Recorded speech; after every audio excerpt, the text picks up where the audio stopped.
Cinérama. Le cinéma dans tous ses états.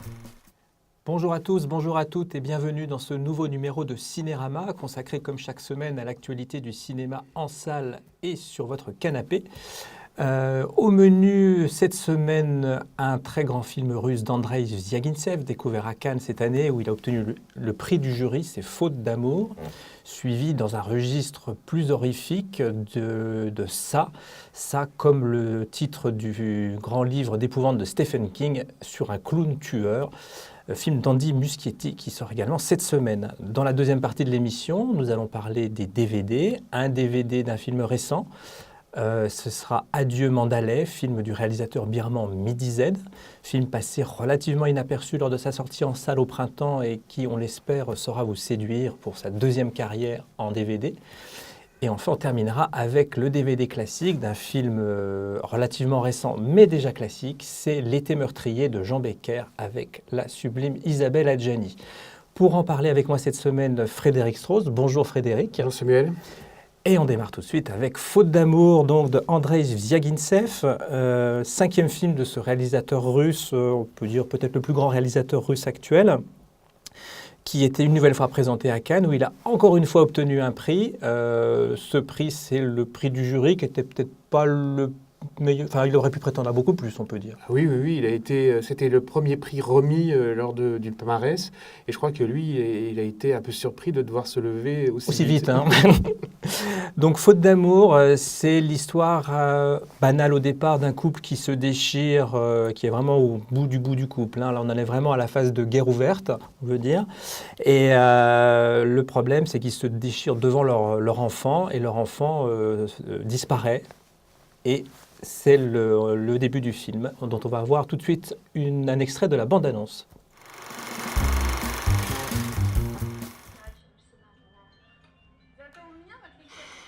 Я больше не хочу. Чё квелый такой?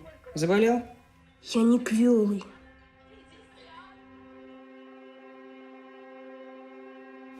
Отдыхаем? Тебе-то что? Ничего. Это квартиру смотреть. Вещи прибери свои.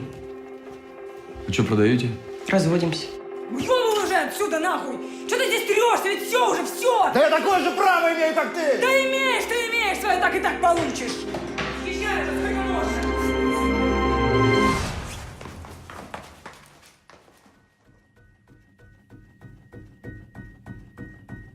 Господи. Алеша Слепцов, 12 лет. Рост приблизительно 1 метр 50 сантиметров. Здоров, без особых примет.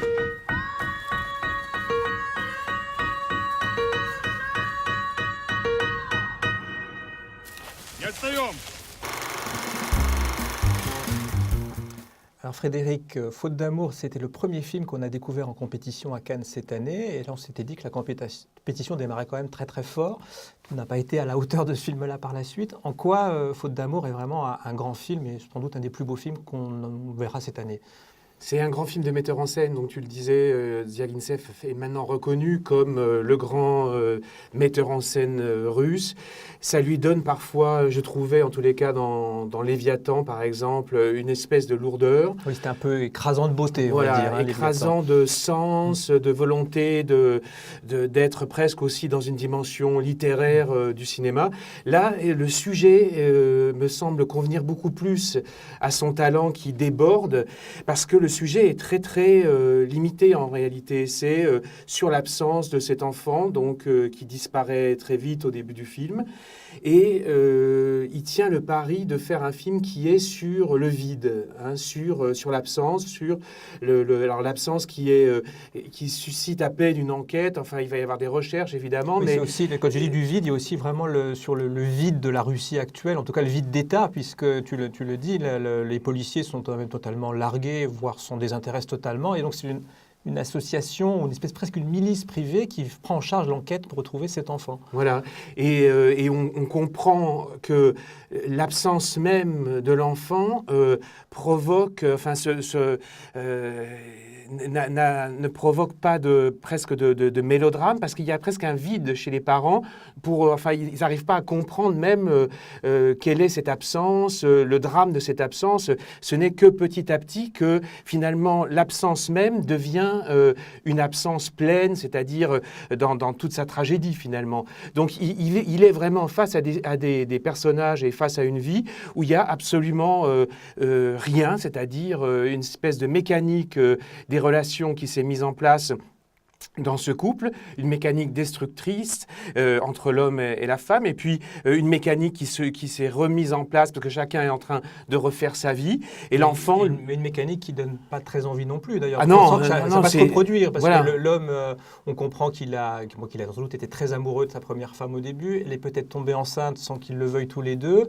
Résultat, l'enfant, et on le comprend très bien dans les premières scènes, est devenu une gêne, et il les gêne dans leur projet de nouvelle vie, ce qui rend le film encore plus atroce pour ce parcours. Voilà. Et le mari donc, a une nouvelle compagne qui l'a déjà mise enceinte, et on se dit que ça va encore recommencer, et ça recommencera sans doute encore après. Voilà, mais alors c'est cette espèce de tragédie ou de drame réaliste, domestique, comme ça, social, en fait, le film arrive à le dépasser aussi, c'est-à-dire qu'il montre une espèce d'absence de sens à la vie, hein, d'absence même de sens pour, on l'imagine, l'enfant, sa disparition, et aussi une absence de direction dans sa vie à lui.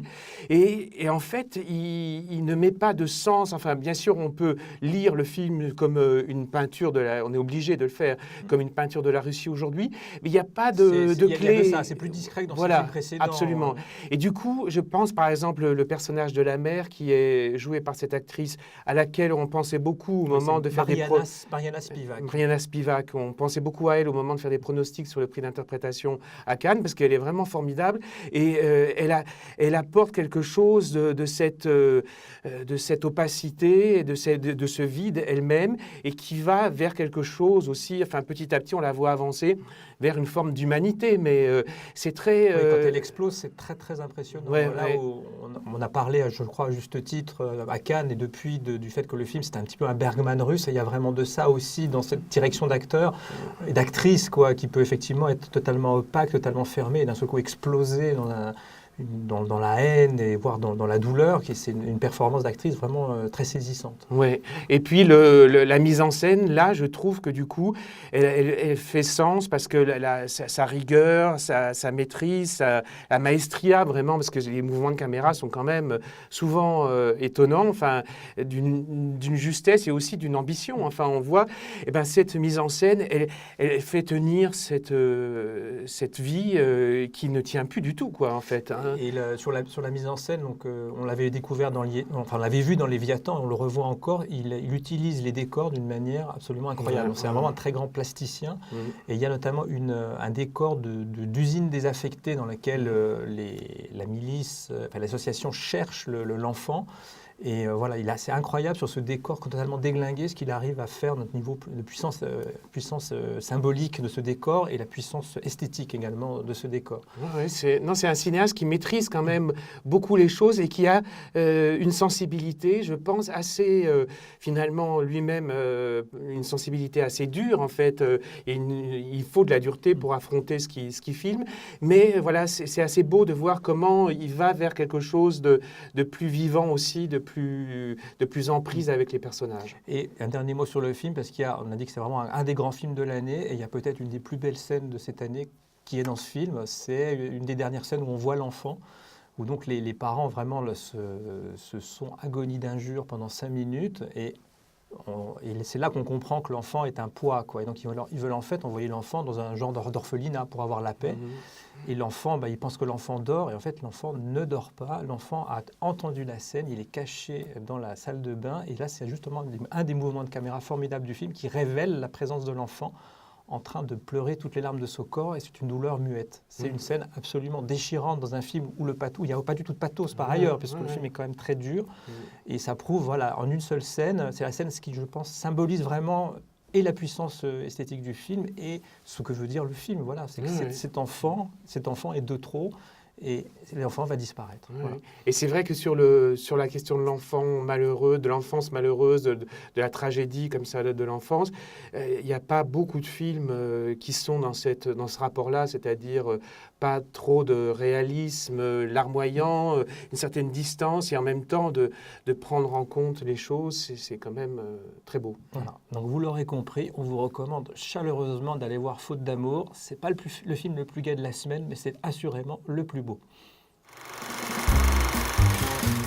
Alors, on change complètement de registre. On va parler d'un clown tueur. Alors, dans le film Ça de Andy Muschietti. Alors ça, c'est l'adaptation d'une partie seulement du livre de Stephen King, parce qu'il est paru en 1986, parce que le livre fait plus de 1000 pages.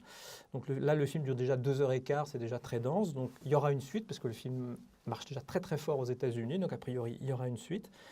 Alors c'est un livre qui déjà fait très très peur, et ensuite c'est un livre qui parle d'un clown tueur, et c'est le livre qui a un petit peu lancé la mode de la coulrophobie. Alors, qu'est-ce que c'est que la coulrophobie, Frédéric ? C'est la peur des clowns. C'est la peur des clowns, absolument. Voilà. Et donc depuis que les clowns sont très très mal vus aux États-Unis, et la sortie du film a réactivé cette peur du clown. Vous pourrez lire à ce sujet un article très intéressant de Cécile Murray qui analyse l'impact de ça sur le développement de la coulrophobie. C'est un article à retrouver sur le site internet telerama.fr. Alors, toi, tu as vu le film Ça. Donc, c'est un film d'horreur. La première qualité d'un film d'horreur, normalement, c'est de faire peur. Alors, est-ce que ça fait vraiment peur ? Ça fait, disons, pas assez peur par rapport à l'horreur qu'il y a dedans, parce que l'horreur, elle est là quand même. Hein, mais alors, pour rappeler, est-ce que tu peux résumer ? Oui, alors le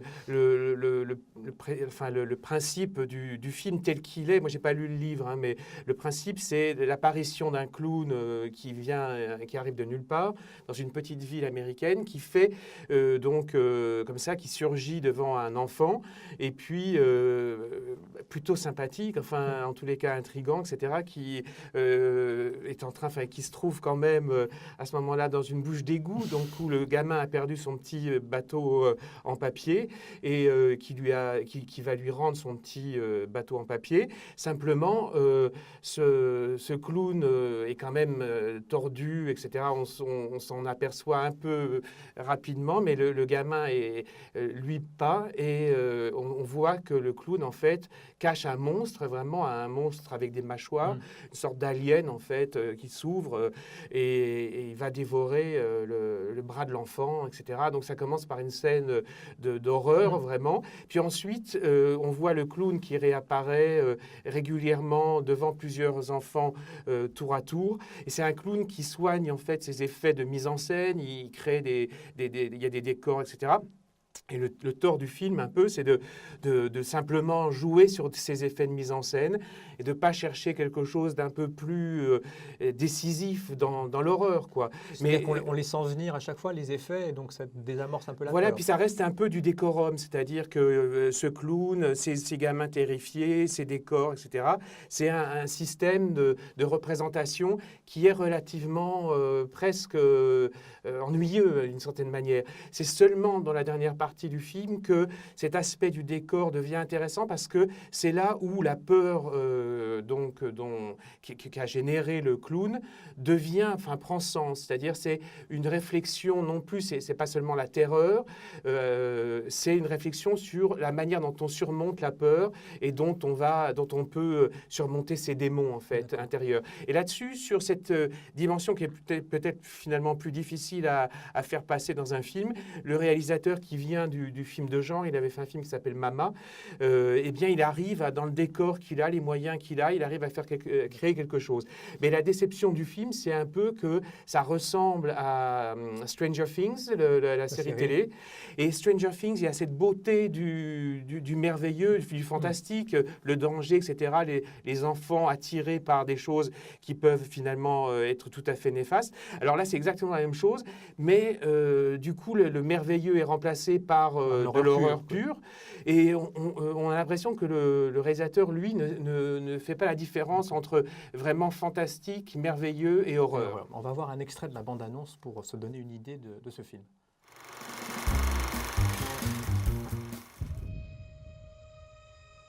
When you're a kid, think the universe revolves around you. You think that you'll always be protected and cared for. Then, one day, you realize that's not true.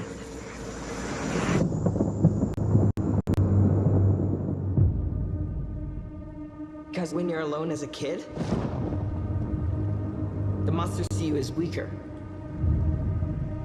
You don't even know they're getting closer. Till it's too late.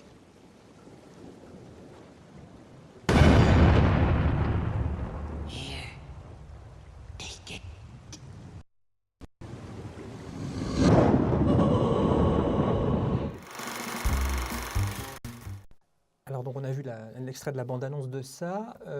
Donc, le film marche très très fort aux États-Unis et donc il y aura sans doute une suite. Et donc là, pour la première partie du film, c'est uniquement sur les enfants, c'est ça? Voilà, c'est ça. Alors que le roman mêle âge adulte et enfance. Là, on s'arrête. Voilà, Donc il y aura sans doute encore moins de merveilleux dans la deuxième partie, alors, parce que tu disais qu'il n'y en avait pas beaucoup. Oui, c'est probable, mais en même temps, est-ce que, on comprend que dans la partie âge adulte, les expériences de l'enfance deviennent vraiment néfastes. Enfin, on paye aussi le prix de ce qu'on a vécu. Donc, est-ce que le réalisateur peut faire ressentir des choses un peu complexes, voilà, parce que ces personnages manquent quand même un peu de chair. D'accord. Alors, on passe maintenant au DVD de la semaine. Alors, le DVD nouveauté, c'est-à-dire un film sorti, c'était au printemps, un film passé relativement inaperçu, mais qu'on a beaucoup aimé à Télérama, c'est Adieu Mandalay de Midi Z, un pseudonyme d'un réalisateur birman. Donc ça raconte en fait la vie de deux Birmans qui tentent d'émigrer en Thaïlande pour trouver une vie meilleure. Alors qu'est-ce qui t'a plu dans ce film, Fred? C'est déjà, bon là on entend parler beaucoup de la Birmanie avec ce qui s'y passe à propos des Rohingyas dont il était question dans le film de Barbet Schroeder cette année. Donc à peu près au même moment, enfin un peu avant Cannes est sorti Adieu Mandalay. Et c'est vrai que ça parle d'une réalité qui nous échappe, enfin à moins d'avoir une curiosité, de se spécialiser sur la question. Mais là on voit deux jeunes gens, donc un garçon, une fille qui sont obligés de quitter la Birmanie pour s'exiler, travailler en Thaïlande, où elle va vouloir devenir vraiment une résidente du pays pour faire une vie, arriver à faire ça, à gagner sa vie, quoi, simplement. Et lui espère avoir de l'argent et puis retourner en Birmanie pour ouvrir une boutique, voilà, dans son propre pays. Et on les voit qui arrivent comme ouvriers, comme main-d'œuvre dans une ville de Thaïlande, avec des conditions vraiment de dureté de travail. C'est un film très réaliste au niveau du contexte social. C'est un film très réaliste et en même temps, ce qui est intéressant, c'est ça qui m'avait frappé aussi en le voyant, c'était qu'à l'intérêt presque documentaire qu'on pouvait avoir à le suivre, on voyait s'ajouter vraiment une maîtrise de la mise en scène. Par exemple, dans l'usine, le réalisateur là, fait des plans extrêmement construit, travaille sur les machines, la lumière, etc. C'est une usine de textile, il joue beaucoup avec ça. Voilà. Avec donc il fait un film entièrement maîtrisé, d'ailleurs, qui va basculer à un moment donné vers du cinéma pur, presque de genre, d'ailleurs, parce qu'il y a une dimension cauchemardesque dans cette histoire. Et voilà, c'est un film extrêmement étonnant sur son rapport au réel et sur son rapport au cinéma. Enfin, c'est un cinéaste assez libre dans tout ça. Donc, on vous recommande chaleureusement le film Adieu Mandalay de Midi Z qui est disponible chez Arte Vidéo. Alors, c'est pareil, comme pour la première partie de l'émission, on change radicalement de registre, plus glamour, on va dire, avec alors un des gros succès du cinéma populaire français des années 80, c'est L'été meurtrier. Alors, le film a... Bon, est-ce qu'il a vieilli ou pas, ce film? À l'époque, c'était Isabelle Adjani dans toute la splendeur de sa beauté. Le film avait été présenté à Cannes, il avait fait très forte impression, notamment pour les scènes d'Adjani qui étaient nues. Alors, est-ce que le film a vieilli? Je pense que c'est un film qui reste pour Adjani, de toute façon, donc, parce que c'est une actrice qui a voulu être un phénomène de curiosité quasiment.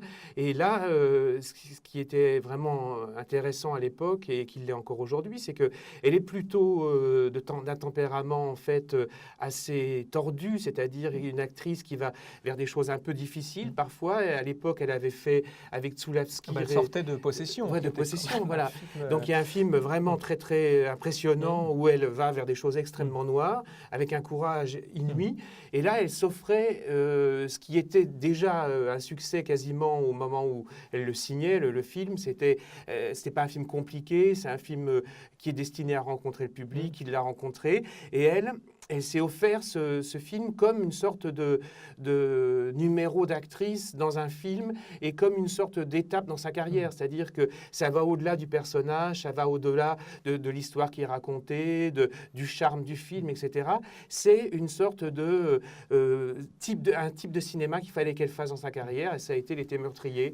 Voilà, ce qui est étonnant, c'est que le film, elle avait refusé le rôle 3 ans plus tôt. Voilà. Et puis finalement, elle a eu raison, je pense, de l'accepter. Ouais, parce que ça lui a donné vraiment... Ça l'a fait franchir un degré supplémentaire voilà, il y a une forme de calcul vraiment chez Adjani pour L'été meurtrier.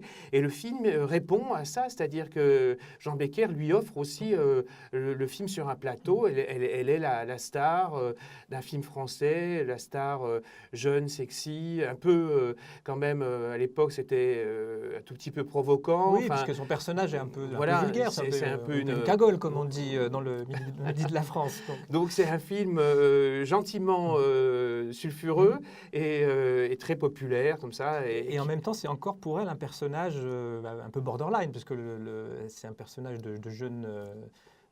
en danger exterminateur, on peut dire. Elle veut chercher à se venger, ce qu'on découvre petit à petit dans le film. Et ça se finit très très mal. Donc voilà. C'est la version quand même ensoleillée, mais de Possession. De Possession.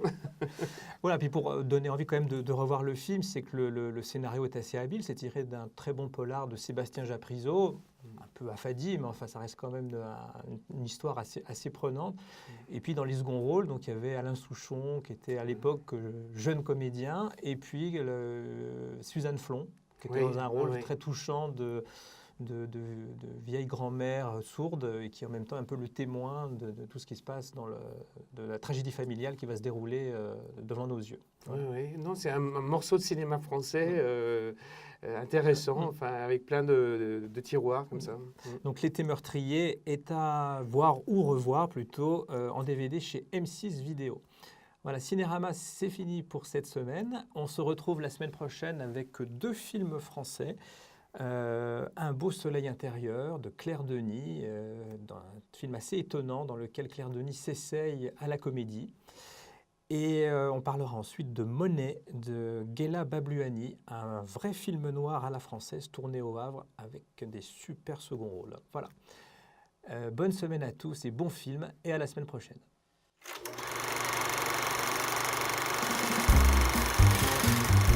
Cinérama.